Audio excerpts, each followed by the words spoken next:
Dedi üstüne atın, üstüne atın. Allahu Ekber! Allahu Ekber! Allahu Ekber! Allahu Ekber! Allahu Ekber! Yavaş! Düşürmeyin, düşürmeyin! Düşürmeyin, düşürmeyin! Dur! Yavaş! Elleme, elleme!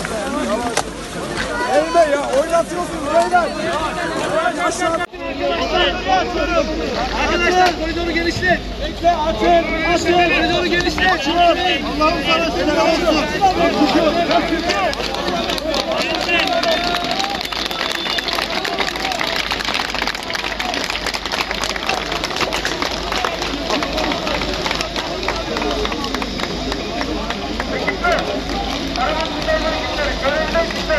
Sakin, tamam, sakin.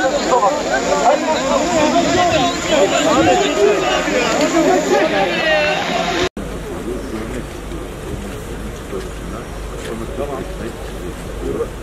Ve bu müziği şu anda daha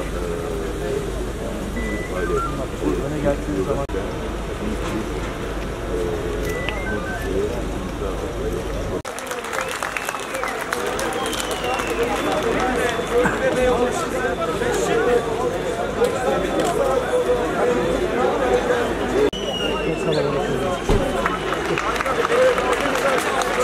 Birazdan mı kendine bırakıyorsun? Abi baksana şu ya.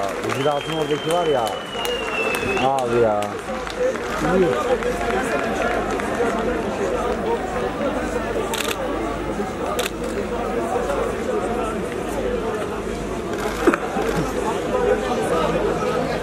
Al çok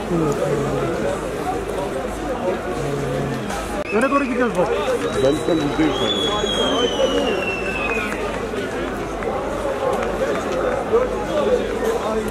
Ozanlar oradan geçemedi mi? Abi kameranın biri oraya geçti bak bak. Evet. Bak bak. Oradan git. Olmaz diyor. Hadi git.